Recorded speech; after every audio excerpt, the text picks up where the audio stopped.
They stopped her mid-step, grabbed her wrist, and said the words like a sentence. "You don't belong here." No reason, no check, just skin, just assumption. The white man, behind her, waved through with a smile. But her, she was forced aside, questioned, stripped of access, called a risk. No one asked who she was. They never imagined what she was. Because when you spend your life in power disguised as silence, people mistake you for invisible. Until you decide not to be. This is not a story about race.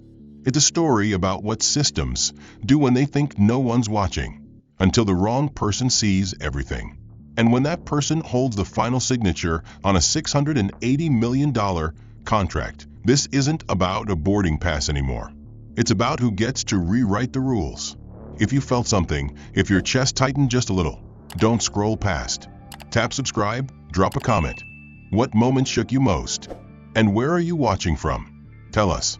Because this is only the beginning. The fluorescent lights of Terminal E glared down with sterile intensity, bouncing off polished tiles and sleek glass partitions, turning the airport's VIP section into a showroom of motionless luxury. Serena Holloway stepped into that space with quiet purpose, dragging behind her a carry-on in military black. No frills, no brand logos, just function. Her suit was tailored but not flashy, her heels low but elegant, and her face, stoic yet soft, bore no sign of the war chest she controlled behind her calm eyes.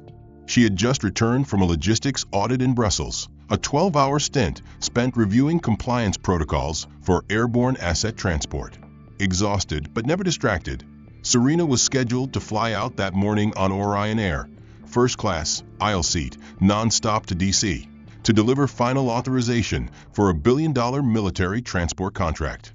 What the staff didn't know, as she approached the check-in podium with her boarding pass ready, was that her signature had the power to greenlight or destroy their airline's future.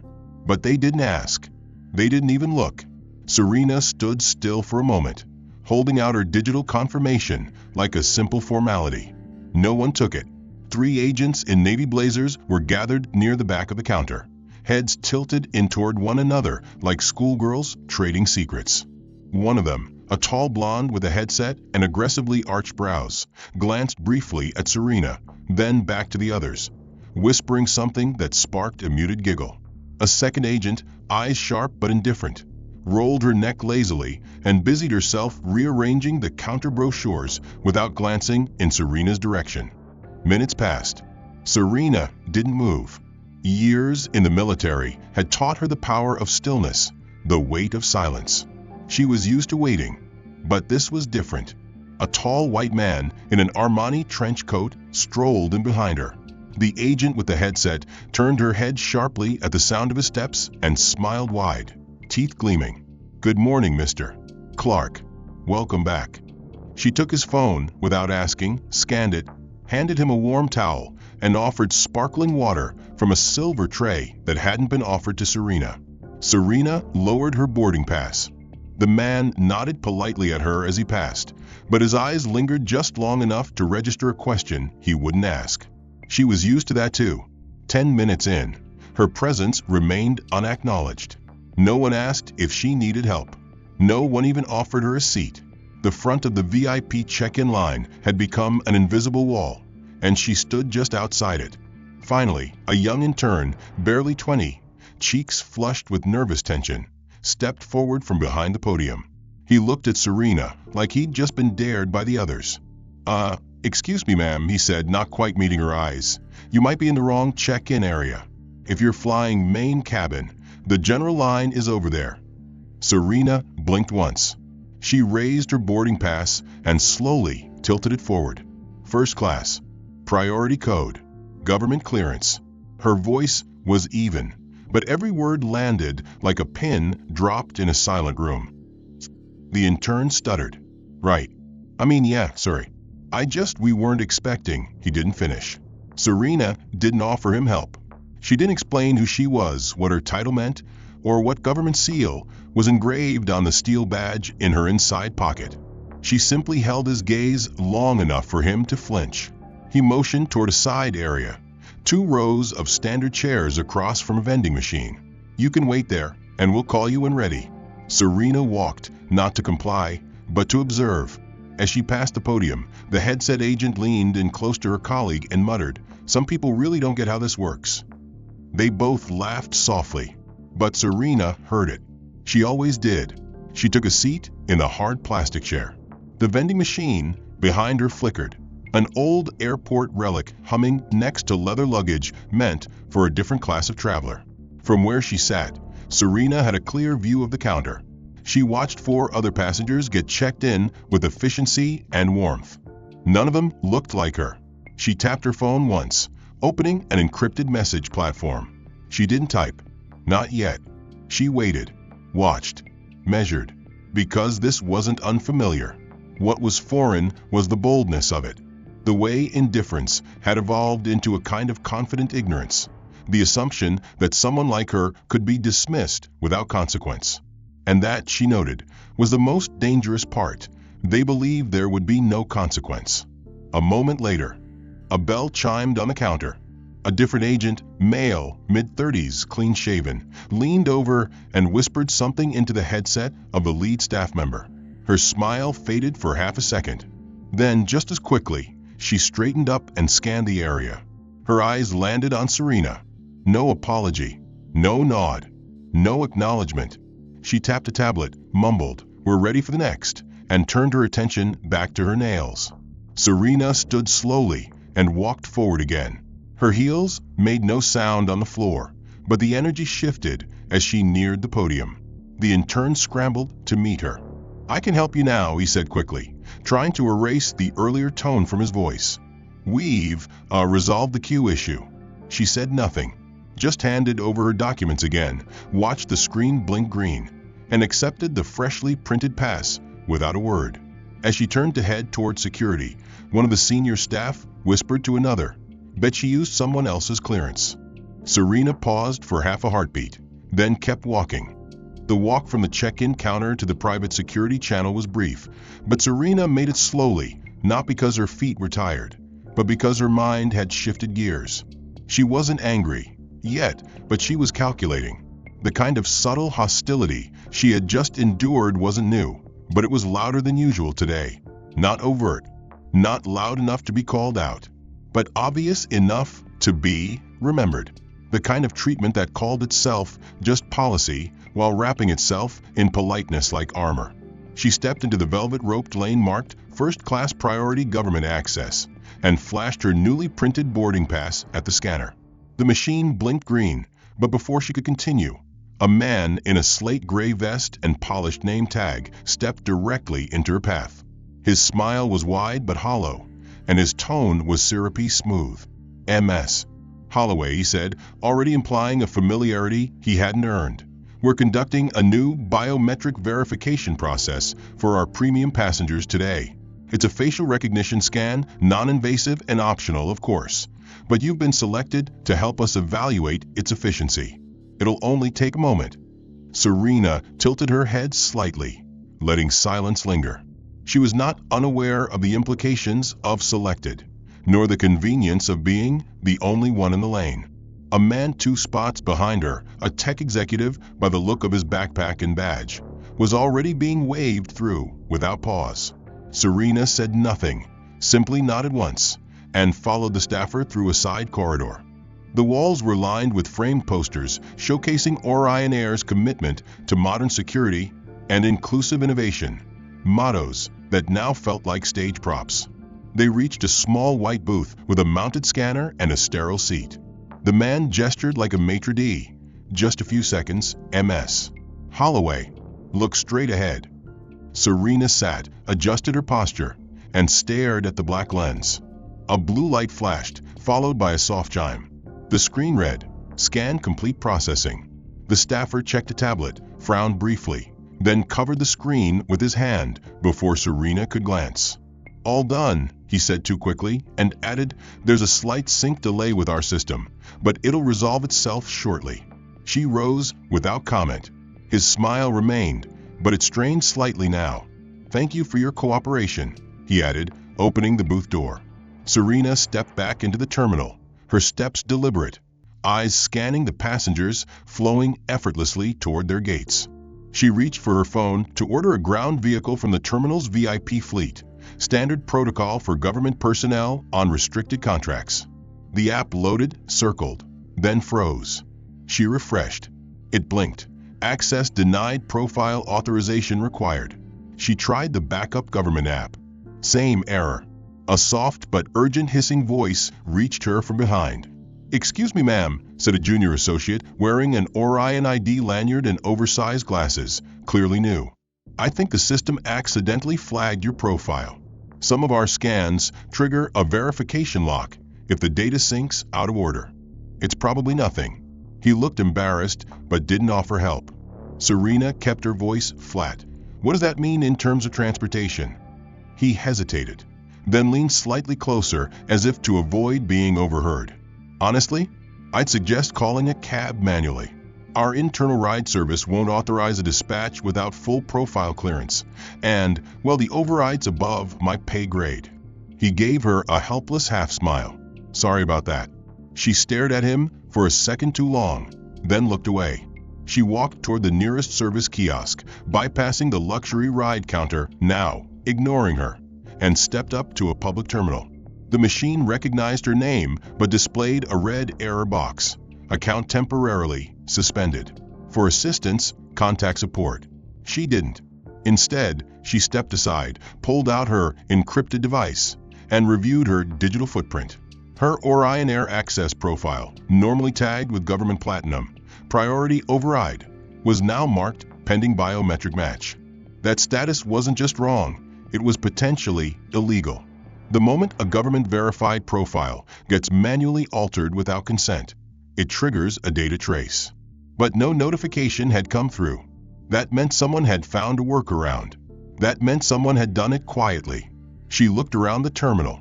Dozens of people moved in fluid lines. Security flowed. Systems worked. But for her, the system had paused. Deliberately. It wasn't loud. It wasn't violent. But it was surgical. And it was only just beginning. The soft hum of terminal energy continued around her, but Serena Holloway moved through it like a fixed point in a system unraveling by the minute. Her boots clicked softly against the wax tile as she approached the business lounge, a section cordoned off specifically for high-clearance travelers needing a private space to conduct remote meetings. She had 20 minutes until a video call with the DoD procurement board and 5 minutes to upload a security-verified presentation from her encrypted drive. This wasn't a minor meeting. It was a final alignment call for a federal review on overseas logistics routing, and Orion Air's name sat on top of that proposal list. They just didn't know that the woman they'd laughed at 20 minutes earlier was the one holding the final pen stroke. Reaching the tech center tucked behind frosted doors in the executive concourse, Serena tapped her card to gain entry, then stepped up to the corner booth marked "Reserved Clearance, Use Only." As per protocol, she pulled out her tablet, then reached for her phone to sync hotspot access. But the signal bars blinked uncertainly. The Wi-Fi was usually seamless in this zone. She opened the Orion Air portal, entered her .gov email, and waited for the system to authenticate. Instead, the screen blinked, froze, then displayed a red warning banner across the login panel. Access denied. This domain has been flagged for internal policy violations. Contact support. Serena's eyes narrowed slightly. She refreshed, re-entered, then tried a second secured email. Same result. She took a screenshot, tagged the system log, and disconnected without making a sound. Rather than flag the nearest employee, she walked toward the side wall where a touchscreen kiosk served as a backup interface for tech issues.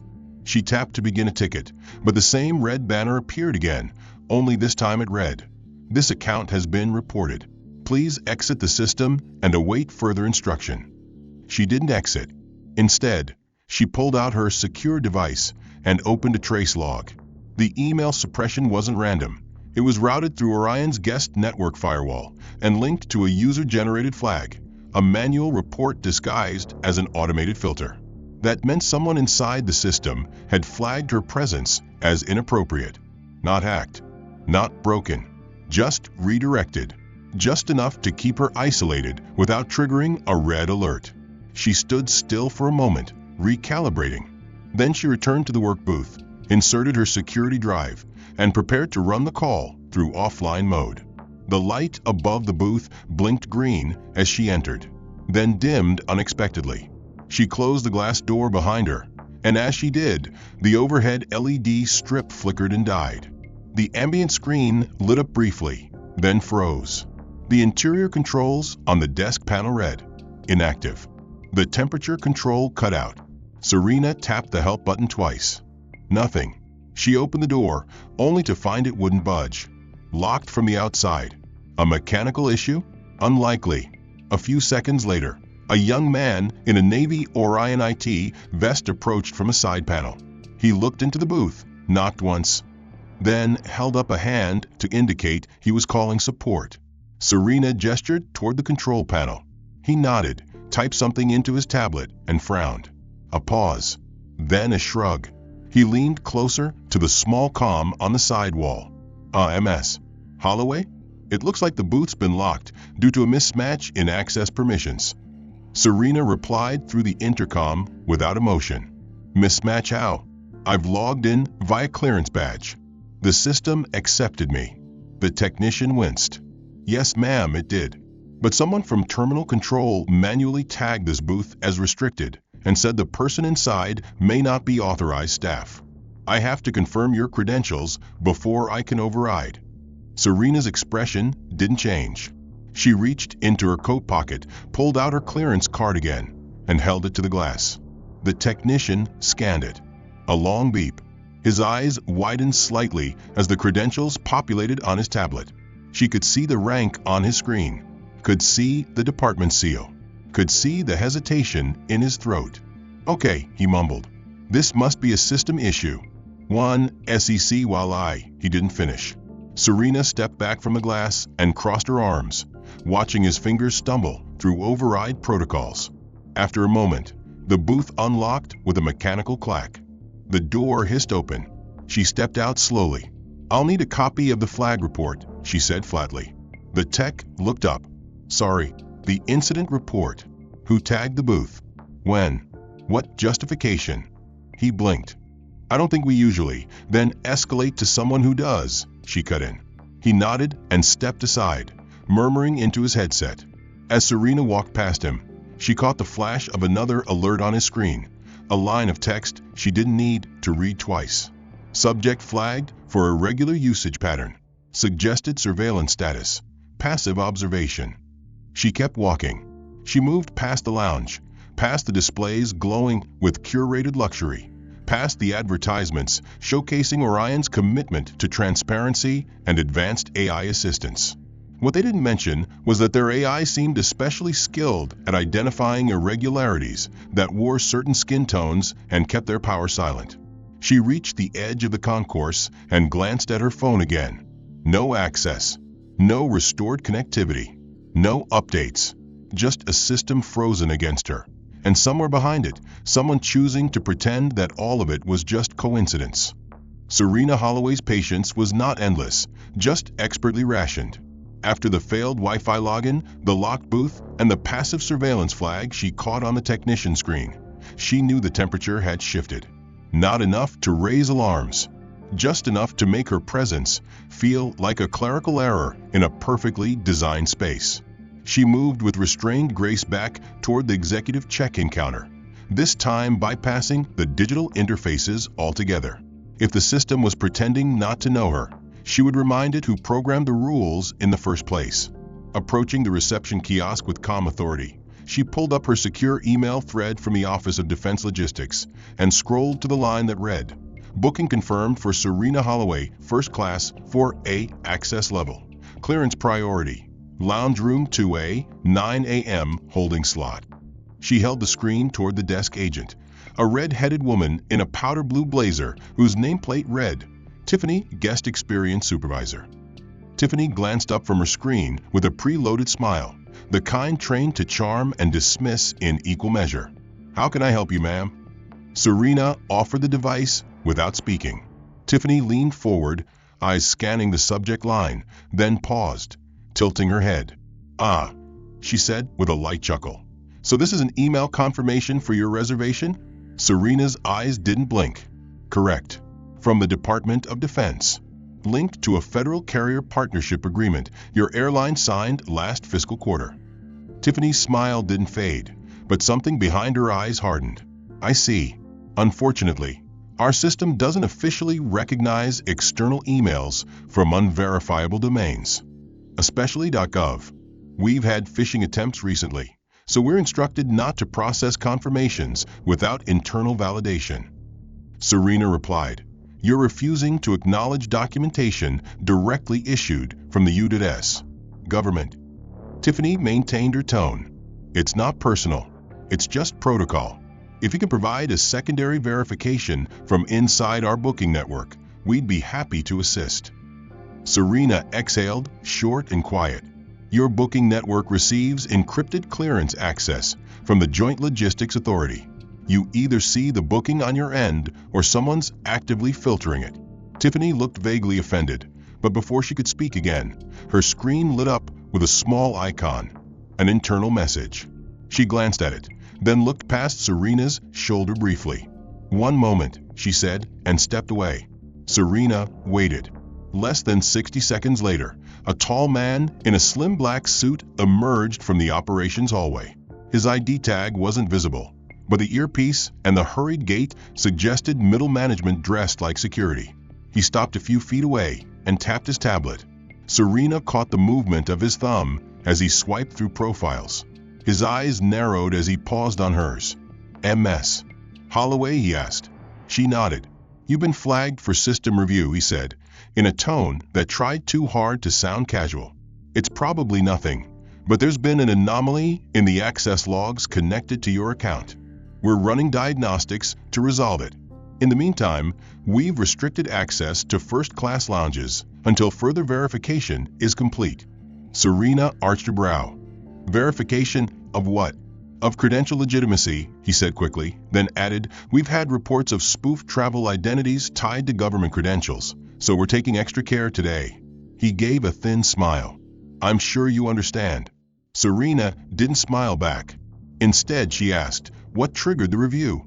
"Internal systems. Security automation," he answered. "Nothing personal." Serena let the silence stretch just long enough for him to shift his weight. Then she turned her device toward him, displaying the booking code, the verified digital signature, and the active department seal. He didn't even look. "We'll need to escalate this to our compliance team," he said. "Please wait in the general seating area until we get the all clear." Serena remained still for another breath, then walked away without speaking. But as she passed the main staff hallway, her eyes caught a monitor through the glass, a looping internal announcement glowing red at the corners.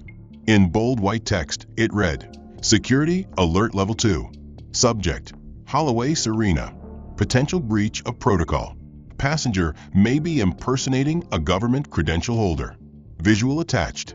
Below the text was a still image from a security camera, grainy, black and white, time-stamped 10 minutes ago. The image showed Serena standing at the lounge entrance, facing forward, expression unreadable, framed in red. She stopped walking. The staff member beside the screen noticed her and tilted the monitor slightly, almost out of guilt. "We just received this," he mumbled. "It's from Central." Serena nodded once, said nothing, and continued forward. The screen followed her like a scarlet echo.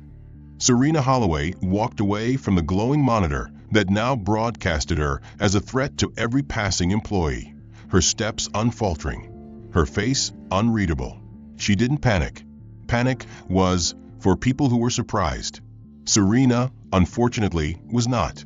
She had seen systems turn on people before. She had just never watched one tried on her so blatantly, so quietly, and so precisely. Her next stop was a last attempt at clarity. The membership services desk, a glass-enclosed island in the center of the terminal reserved for elite passengers needing itinerary adjustments, corporate reroutes, or assistance with flight history reconciliation. A place meant to fix errors, not escalate them. She stepped in, greeted by a too enthusiastic staffer in a fitted navy vest. who adjusted his headset as he noticed her profile approaching. "Good morning. How can I assist you today?" Serena kept her voice steady. "Pull up my loyalty account. Under Serena Holloway. I want to verify my full travel record for the past 24 months. The staffer's smile remained, but something in his posture shifted, like he was bracing. "Certainly, ma'am. Just give me 1 second to locate the file." He tapped into the system, fingers gliding across the glass interface, then paused. A small frown creased between his eyebrows. He tapped again, then again. That's odd," he muttered. Serena tilted her head slightly. "What's odd?" He hesitated. "It's showing here that your account was created 11 days ago. It lists 1 pending flight and no prior history." She didn't blink. "That's incorrect. I've taken 18 Orion Air flights in the past 2 years, all booked under government priority tier. I've used this account to redeem travel credits, update my TSA pre-check info, and book with the Executive Lounge concierge 3 times this year alone." He gave a helpless shrug. "None of that's showing here. Maybe it's a duplicate profile? Or perhaps your original account was purged during the recent system overhaul. They changed data partners last quarter. There were glitches." She stared at him. "And in that overhaul, my record was the only one erased." He swallowed. "I'm not saying that. I'm just saying we don't see anything here now." Serena exhaled through her nose, calm but deadly quiet. She pulled up her own archive on her tablet. Screen after screen of receipts, digital confirmations, seat assignments. She handed the tablet to him. "Cross-reference those booking codes." He scanned the first. "Error. Code not found," he murmured. He scanned the second. "Same." The third. "Error." Serena spoke, sharper now. "You've purged me." He looked up. "Ma'am, I can escalate this, but the logs I have access to don't go beyond what the system retains. I'd have to file a ticket with corporate to initiate a historical poll, but honestly, even that might not turn anything up. Some logs were archived off-site during the AI migration process." Serena leaned forward. "And this migration, was it manual or algorithmic?" The staffer blinked. "I think it was AI-based, machine learning optimization. It started tagging and recategorizing inactive accounts or accounts with what it considered atypical usage patterns. It wasn't meant to delete, just to reorganize the backend for efficiency." Serena leaned back. The pieces were no longer abstract. Someone somewhere had trained or tuned Orion Air's learning systems to recognize certain profiles as outliers, to isolate them algorithmically, scrub their history under the guise of efficiency, and filter them out of the system silently. Not blocked, not banned, just erased. She unlocked her phone. No messages. Then, as if summoned by her thoughts, a notification slid down the top of her screen from the Orion Air app. She tapped it. The screen lit up in neutral gray. "Notice. Your profile has been flagged for atypical usage patterns. Based on our system's latest optimization, you may experience limited access to member-exclusive offers, feedback surveys, and promotional opportunities. Thank you for understanding." Serena stared at it. The wording was clean, corporate, passive-aggressive. "You've been flagged," it said, without saying why.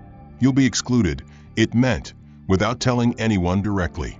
She took a screenshot, then 2. She tapped the app settings, but all customization options were now grayed out. Her preferences, seat selection, dietary requirements, baggage tags, had reset to default. Her saved payment methods had vanished. The profile avatar she had uploaded was gone, replaced by a generic gray silhouette. She turned the screen toward the staffer, who now looked visibly uncomfortable. "This isn't a glitch," she said. "This is a decision." He hesitated, glancing around.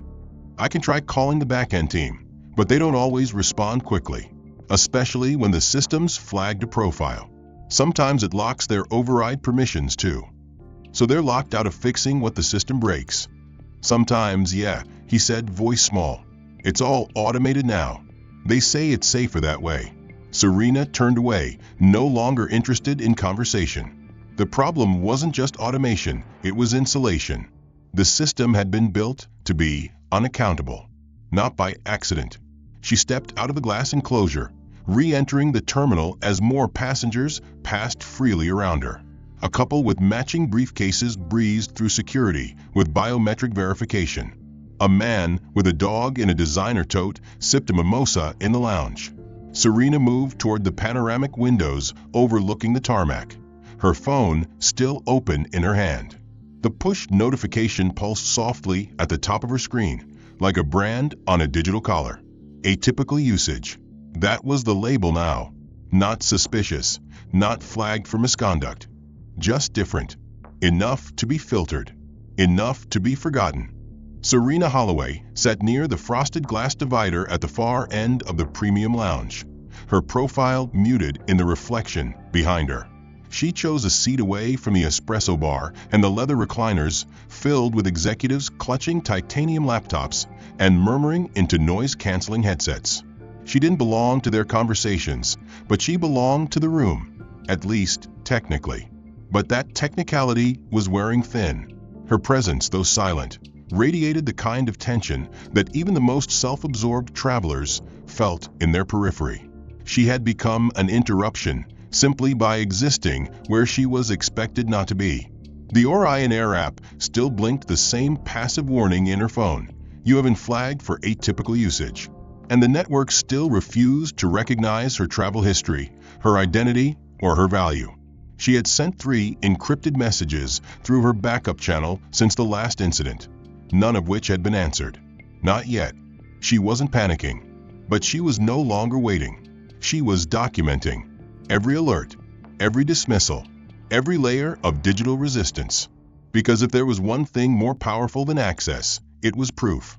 Across the lounge, a large digital concierge monitor glowed softly against the marble wall, displaying lounge services in a soothing blue interface. It was meant to be helpful: weather reports, flight updates, upgrade offers. But now, it flickered once, paused, and updated to a black screen with white text. A chatbot avatar, a cartoon-style airline mascot in a blazer, popped onto the screen. Its eyes blinked playfully as it delivered the following: Hello. We strive to maintain an optimal environment for all our premium guests. Our smart filtering system has detected an access inconsistency. If you are currently not aligned with lounge selection criteria, we kindly ask that you vacate this space to ensure consistency of guest experience. Thank you. The sentence was carefully crafted, sterilized by polite syntax and corporate grammar. But the meaning was clear. Leave. Serena didn't look up right away. She stared at the screen and noted the precise phrasing, not aligned with lounge selection criteria. It wasn't an accusation. It was a classification, a polite purge. A woman 2 chairs over glanced at the screen, then at Serena, then quickly down at her phone. A businessman across the coffee station looked up mid-email and frowned. They weren't sure who the message was for, but they assumed. That was the point. Serena stood and approached the help desk at the lounge entrance, where a man in a crisp gray vest was already adjusting his nameplate nervously. I just received a message on the lounge system indicating I may not be eligible to remain here, she said, voice low but unmistakably direct. The man blinked. Oh, I think that was a general system notice, not necessarily directed at anyone in particular. The timing would disagree, Serena said. He hesitated. Let me double-check your profile. He turned to his screen. A pause. A slight intake of breath. Then a nod, feigned casual. It looks like there's still a verification hold on your account. The system may be automatically reassigning your lounge status based on current clearance tags. Serena raised one brow.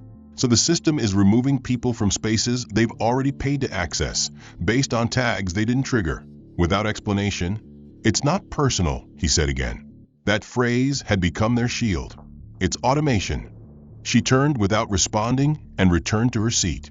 10 minutes later, as she was drafting a brief note to her assistant back in D.C., the overhead intercom pinged with that familiar artificial chime. A female voice, professional but cold, echoed throughout the lounge. Attention passengers, Serena Holloway. Please report to the security desk near gate 827 regarding an inquiry into your lounge access status. This is a formal request. The entire room seemed to pause. Heads turned. A man in a branded pullover furrowed his brow, clearly confused. A couple near the window stopped sipping their drinks. Serena slowly stood, folded her tablet, and placed it back in her carry-on. She didn't rush, but her movement cut through the silence like a scalpel. As she passed the espresso bar, the barista avoided eye contact. A staffer in the corner lowered her headset mic and whispered something to a colleague. At the lounge exit, the same concierge who had smiled at every passenger before her now looked away. Not one person intervened. Not one person asked why. As Serena stepped into the open terminal beyond the lounge's glass facade, the air felt colder, sharper. The illusion of quiet exclusivity had shattered, replaced by a familiar unease, the kind that follows a person marked as an anomaly. A security agent in a blue blazer waited near the desk labeled Discretionary Access Inquiry. He didn't greet her, just scanned her badge, squinted at the screen, then gestured silently toward a side corridor. She followed, her footsteps echoing faintly down the polished floor as a crowd of boarding passengers flowed the opposite direction. Behind her, the voice over the PA repeated a different message, but she wasn't listening anymore. She didn't need to. The message had already been sent. Serena Holloway stepped into the side corridor flanked by glass and brushed aluminum, her presence now accompanied by the invisible ripple of system suspicion. The security agent ahead didn't look back at her, didn't speak. He walked briskly, almost like he didn't want to be seen walking with her, as if proximity might somehow implicate him. The air in this part of the terminal felt thinner, colder, not because of the temperature, but because she had crossed into a space no longer pretending to be neutral. At the end of a hallway was a small, unmarked room labeled Operations Liaison Terminal Tier 2. The agent stopped, tapped a code, and gestured her in. "You can wait here," he said. "Someone will be with you shortly." Then he left. The door closed behind her with a soft magnetic click. The room was quiet, one desk, one screen, and a secured military-grade laptop bolted into the corner unit. She knew the model, knew who it had been designed for, and she knew exactly what to do with it. Serena sat down, entered her credentials with muscle memory precision, then activated the secure token clipped to the inside of her coat lining. A low hum vibrated beneath her fingers as the machine powered up. The system recognized her clearance level instantly, no delays, no flags, no double prompts. It welcomed her not as a passenger, not as a profile, but as an authority. She bypassed the splash screen, entered the Joint Operations interface, and selected one of only 6 modules authorized under her name. Then she typed, "One command, one directive, freeze_view Orion, 23, as she pressed enter. The system processed for 3.7 seconds, then blinked once, then twice. Confirmation flashed across the screen. Contract evaluation, suspended status, locked pending audit. Notification issued to vendor and all associated procurement channels." That was all it took. Across the terminal, somewhere inside Orion Air's data infrastructure, the Real warning bell began to ring. Not a public alert, not a passenger-facing incident, but an internal signal loud enough to shatter the digital insulation executives had wrapped themselves in for months. In the executive suite 3 floors above, a ping echoed across the internal Slack channel reserved for the company's defense growth team. The message was automated, sent directly from the Federal Vendor Compliance System. It read, "Urgent, Contract ID Orion 23 has been frozen by primary evaluator. Review suspended. National procurement alert triggered. Compliance investigation pending." 10 seconds later, another message arrived. This one not automated. It came from an email address ending in star.mil, flag priority. It said, "The evaluator is on site. Her access was flagged, restricted, and overridden without legal grounds. Her name is Serena Holloway. She holds executive authority over military transport contract approval. Immediate escalation advised." The email included a still image, grainy, from the same camera feed used to mark her as a lounge threat. It showed Serena sitting in the exact chair where she had been flagged as a risk. Only this time, the caption wasn't potential impersonator. It was verified credential match. Level 5 DoD Executive. Inside Orion's top-floor conference room, CEO Marshall Quinn stared at the image without speaking. Around him, department heads murmured in fragmented disbelief. Marketing, HR, compliance all began talking at once, offering theories, denials, distractions. But nothing drowned out the silence following that one message. Another email arrived, forwarded from the head of Federal Strategy. Suspend all defense marketing initiatives immediately. Contact with DoD has been compromised. We are under federal review. The internal group chat for executive leadership pinged again, this time with a brief memo that read, Subject: Holloway, Serena. Effective immediately. Remove her from all flagged lists. Cease profile automation. Cancel all AI learning data based on today's tags. Investigate origin of anomaly classification. It was too late. Serena, still in the operations room, closed the secure system and locked her token back into its housing. Her face remained still, her expression unreadable, but her silence was no longer compliance. It was judgment. She stood, adjusted the lapel of her coat, and looked into the small ceiling camera watching her from the corner of the room. She didn't need to speak. The system was already listening. Downstairs, a burst of notifications spread like wildfire across Orion's internal hierarchy. Team leads began pinging each other in code, trying to confirm whether the freeze on Contract 23A would affect their Q3 projections. Business analysts tried to downplay the alert, calling it a temporary evaluation pause.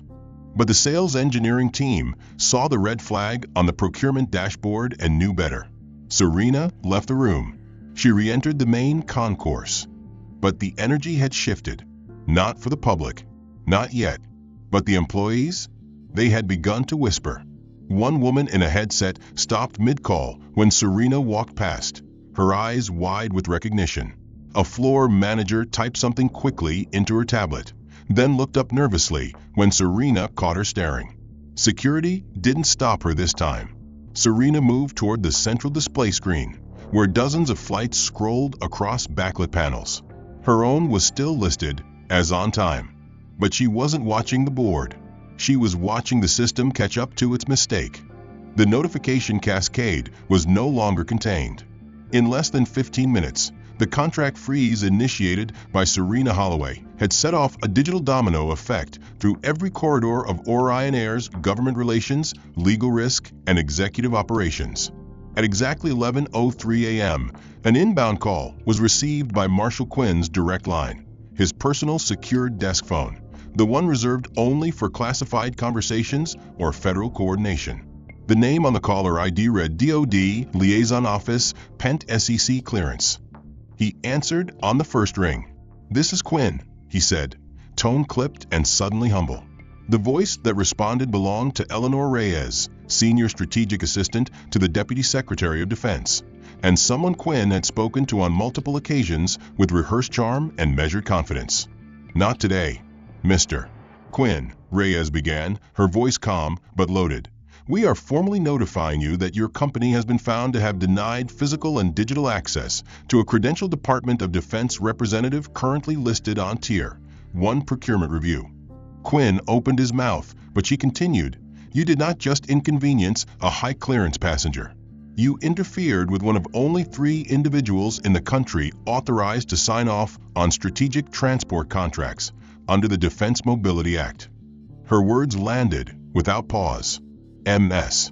Holloway's clearance was suppressed, her travel record erased, and your system's AI flagged her as a security risk, without justification, without escalation, and without any human oversight. As of this moment, your eligibility for current and upcoming department contracts is under review. She didn't wait for a response. A written statement from the Undersecretary will follow. Consider this your verbal confirmation. Then she hung up. In the executive command room of Orion Air, Quinn stood frozen, the phone still in his hand, his mouth slightly open.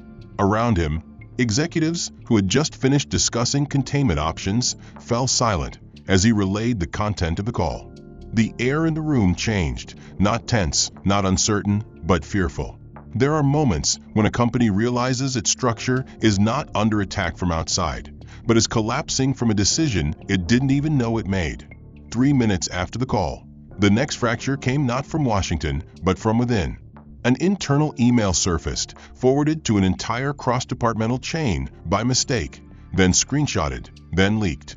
The subject line read, Profile Review, Holloway, Serena, and the attached PDF was a personnel profile originally compiled 2 years ago as part of Orion's Women in Leadership campaign. Page 1 showed Serena Holloway's military portrait, crisp uniform, silver insignia, a calm gaze that looked directly into the camera. The next line read, Nominee for National Service Medal Operation Guardian Wing, Kabul Extraction Protocol. The third paragraph described her role in manually landing a damaged Hercules C-130 during an airlift evacuation, saving 12 UDES and Allied personnel under active threat. Below that was a single sentence. Her courage and technical precision under fire represent the core values of modern leadership. She is the future we should be building for. The email trail continued, showing that this very document had been used in an Orion recruitment poster for their Fly Forward initiative, a nationwide campaign that ran for 8 months across airports, digital ads, and diversity summits. The irony burned like acid. The woman now flagged as a threat by the airline's own algorithm had once been its symbol of inclusive excellence. The woman erased by the system had been held up as its vision. The leak spread across internal chat groups before anyone could stop it. Junior employees were the first to speak. One wrote, "Wait, this is the same woman from the poster outside Terminal B, right?" Another replied, "They flagged her?" After that, the HR director typed a rushed message into a legal-only Slack thread. Do not engage with press inquiries. Legal has not cleared any responses. But it was too late. One of the interns had already posted a screen grab on a private aviation industry forum, and from there, it took exactly 6 minutes to reach an editor at Aerotech Weekly. The story now had a name, a face, a headline. At ground level, Serena re-entered the main concourse, moving like a calm tremor through the space. Employees who had ignored her earlier now scrambled to avoid eye contact.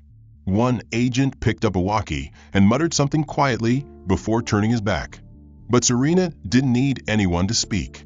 She could feel the shift like a pressure drop before a storm.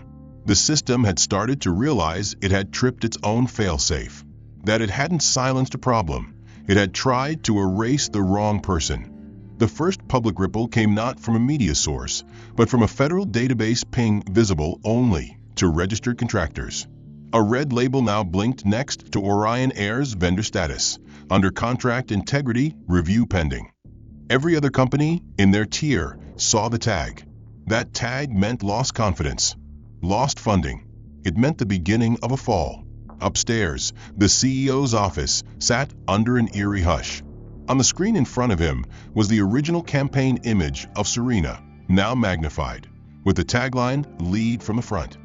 The very words they had chosen to promote their modern values.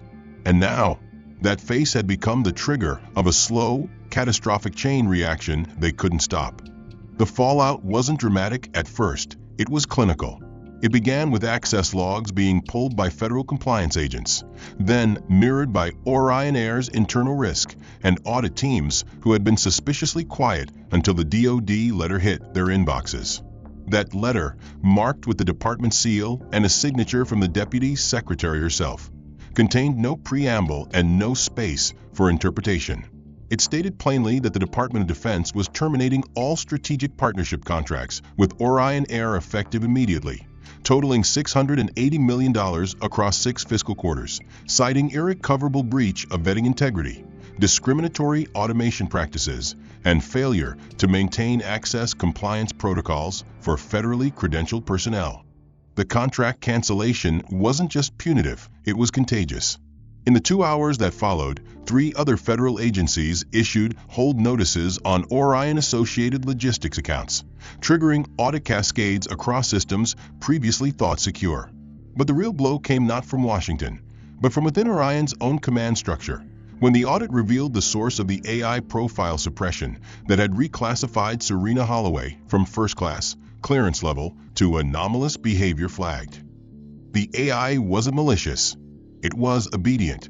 It had been trained on millions of historical data points, but somewhere along the line, the code began prioritizing comfort cues, gestures, dress, speech, biometric baseline, weighted unconsciously toward a preferred archetype.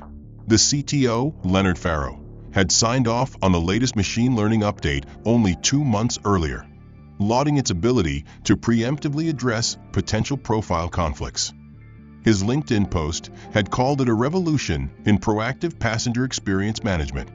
But when the logs were pulled, the algorithm's decision tree for anomaly detection painted a darker picture. Serena's profile had been flagged in less than 4 milliseconds based on a weighted pattern that included lack of corporate ID badge, non-standard handbag, absence of corporate-affiliated digital footprint, and statistical outlier probability for government tier flyers in basic attire. Another line buried in the code architecture scored her biometric data against a visual preference model tuned for familiar passenger confidence. In short, the system saw her as a mismatch not because of anything she did, but because of who she was, what she wore, and how quietly she carried authority. When this surfaced, the board of directors had no choice. Farrow was called into an emergency session at 5:42 p.m. By 6:05, he was suspended pending investigation. By 6:17, the internal memo hit every inbox at Orion. Effective immediately, Leonard Farrow is relieved of all operational duties. An independent audit of all machine learning models in use across Orion's passenger systems is now underway. The message didn't include an apology. It couldn't. Not yet. Apologies require finality, and Orion was still falling. On the trading floor the next morning, Orion Air's stock opened 13% lower than the previous close. A single overnight drop erased nearly $900 million in shareholder value. Financial networks led with it. AI discrimination crisis grounds Orion Air, read the scrolling headline on one network. Another simply said, the Serena Holloway effect. Investors panicked, not just because of the lost contract, but because of the word that appeared over and over in reports: systemic. That word was poison. Systemic meant this wasn't one employee. It wasn't a glitch. It was culture, and culture couldn't be patched. Client confidence plummeted. A major European banking consortium canceled its long-term corporate travel deal with Orion.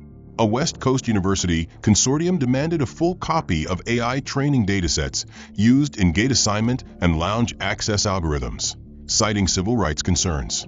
At least 4 class action legal teams filed preliminary motions for information disclosure under consumer discrimination law. And still, no one from Orion's executive suite had made a public statement. Internally, they were hemorrhaging. Externally, they were silent. But not everyone remained silent. A former Orion engineer who had left 6 months prior posted a long thread on social media detailing her warnings about bias in the AI training model. She included redacted email excerpts where she had flagged the system's over-indexing on nonverbal behavioral conformity and the risk of unintended racial pattern encoding.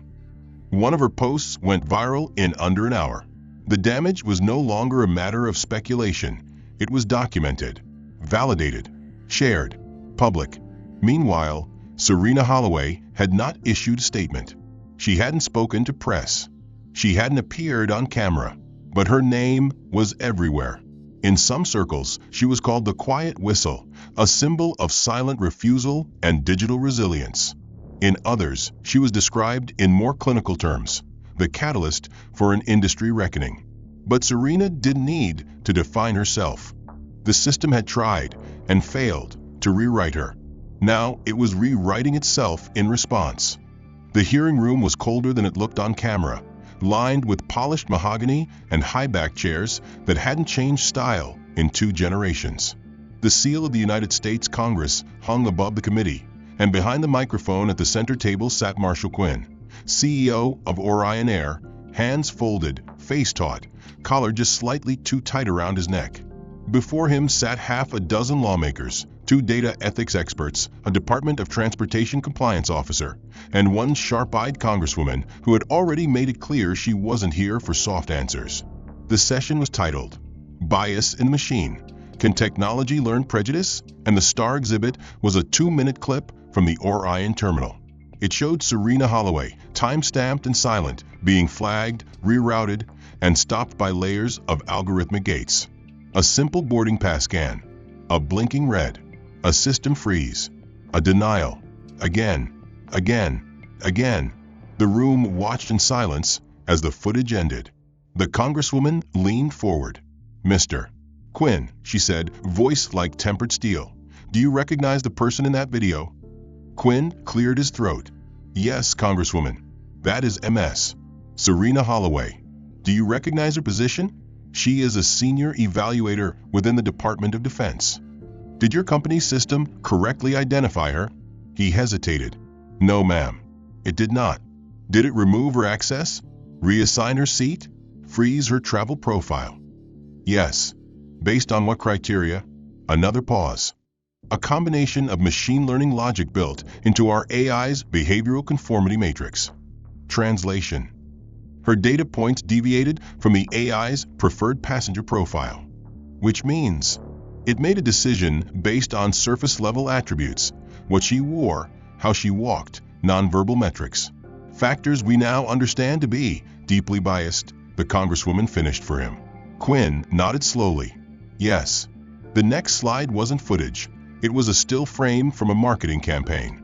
A poster showing Serena's face beside the words "Lead from front." The irony needed no narration. The chamber remained silent.